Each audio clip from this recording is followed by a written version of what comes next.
Hello everyone, this is Sujit Kumar Jha और इस lecture video में मैं इरोडोव का क्वेश्चन नंबर 1 डिस्कशन करने जा रहा हूँ। ये एक ऐसा क्वेश्चन है जो स्टूडेंट को बहुत ज़्यादा परेशान किया हुआ है। बहुत बार ऐसा देखा गया है कि स्टूडेंट को बुक पलटते हैं, पहला फर्स्ट क्वेश्चन देखते हैं, बनाने की कोशिश करते हैं और जब उनसे नहीं बनता है तो उन्हें लगता है कि ये बुक बहुत ज़्यादा टफ है, ये बुक उनसे नहीं बनेगा, बुक बंद कर देते हैं। तो मैं इसी खौफ को हटाना चाहता हूँ आपके दिमाग से। इसी क्वेश्चन का नहीं, पूरे इरोडोव बुक का खौफ हटाना चाहता हूँ। इरोडोव का बुक कोई बहुत टफ बुक नहीं है, एक कॉन्सेप्चुअल बुक है। यदि आपका कॉन्सेप्ट कंप्लीट क्लियर है, क्रिस्टल क्लियर है, तो ये बुक आपसे बनेगा ही बनेगा, इसमें कोई दो राय नहीं है। लेकिन आपके कॉन्सेप्ट क्रिस्टल क्लियर होने चाहिए।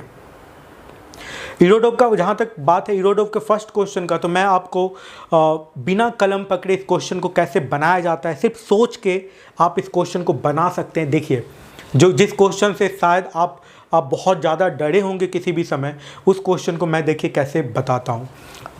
इस क्वेश्चन में कहा क्या जा रहा है, पहले तो ये बात कर लेते हैं हम लोग। देखिए इस क्वेश्चन में क्या कहा जा रहा है।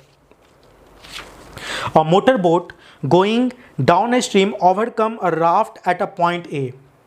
Tau minute later, it returned back, and after some time passed the raft at a distance 6 kilometers from the point A. Find the flow velocity, assuming the duty of the engine to be constant. Duty of the engine to be constant. मेरी बात समझिए। एक motorboat किसी ए point पे एक raft से मिलता है, फिर वो आगे की तरफ टाउ टाइम के लिए जाता है, फिर वो लौटता है तो फिर राफ्ट से मिलता है, और जब दोबारा मिलता है तो वो देखता है कि स्टार्टिंग पॉइंट से वो 6 किलोमीटर आगे आया हुआ है, ये देखता है। मतलब मोटरबोट जितना देर चला और फिर जितना देर लौटा, उतने देर में वाटर 6 किलोमीटर फ्लो कर गया है। और वाटर के साथ राफ्ट मूव कर रहा है, राफ्ट खुद तो नहीं चल सकता है, वाटर के साथ चलेगा, तो वो 6 किलोमीटर आगे की तरफ चला गया है। कुछ ऐसा देखता है स्टार्टिंग पॉइंट से।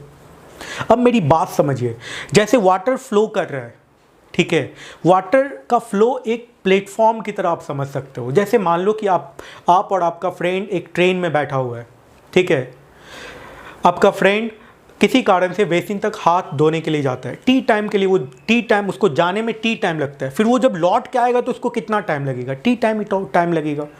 जितना देर उसको जाने में लगेगा उतना ही देर उसको आने में लगेगा, तो टोटल टाइम कितना लग गया, टाइम टेकन टोटल 2t। या जाने में जो टाइम लगा है, आने में भी वही टाइम लगेगा, उतना देर में ट्रेन आगे की तरफ बढ़ जाएगा। सेम सिचुएशन यहां पर भी है। राफ्ट है, मोटरबोट है। मोटरबोट टाउ टाइम के लिए जाता है, तो उसको जब वो आएगा फिर राफ्ट से मिलेगा तो उसको टाउ टाइम ही लगेगा, और टाउ का वैल्यू दे रखे हैं 1 आवर, तो उसको टोटल टाइम कितना लग गया, 2 आवर। 2 आवर वो चला है, आप सोच के देखिए। और इस 2 आवर में राफ्ट कितना चला गया, राफ्ट कहें या वाटर का फ्लो कहें, या आप यदि उसको ट्रेन के साथ तुलना कर सकते हैं तो ट्रेन कितना चला है, 6 किलोमीटर। कितनी देर में, 2 टाउ टाइम में, 2 आवर टाइम में।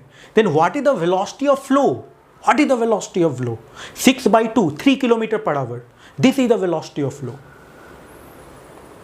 आप समझ रहे हो ना। अब मैं सेकेंड मेथड पे आता हूं, जनरल मेथड पे आता हूं। देखिए, जब वो मोटरबोट चला तो वो डाउन स्ट्रीम चल रहा है। डाउन स्ट्रीम का मतलब क्या होता है, फ्लो के साथ, फ्लो के डायरेक्शन में। तो ग्राउंड से यदि देखा जाएगा तो फ्लो के डायरेक्शन में यदि चल रहा है मोटरबोट, तो उसका स्पीड ज़्यादा हो जाएगा। मतलब velocity of boat with respect to river यदि VBR है, तो जब वो जा रहा है राफ्ट से, जब दूर जा रहा है, उस समय उसका स्पीड क्या हो जाएगा, VBR + VR होगा या नहीं होगा, VBR + VR स्पीड होगा उसका, ठीक है। इस वेलोसिटी से वो टाउ टाइम के लिए चला, कितनी देर के लिए चला, टाउ टाइम के लिए, और मान लेते हैं कि वो डिस्टेंस ट्रेवल किया x, ठीक है। फिर वो लौटा है तो उसका स्पीड क्या हो गया होगा, VBR - VR, वो फ्लो के अपोजिट डायरेक्शन में लौटा है। मतलब VBR velocity of boat with respect to river minus velocity of river, और ये मान लेते हैं टी टाइम के लिए चला, तो वो कितना दूर चला, फिर राफ्ट से मिला है और राफ्ट कितना चल गया है 6 किलोमीटर। तो अब ये x - 6 हुआ ना, क्योंकि वो जाके फिर लौटा, उतना देर में राफ्ट 6 किलोमीटर चल गया, तो 6 किलोमीटर कम ही उसको चलना पड़ा। अब तो VBR - VR × t that is equals to x - 6।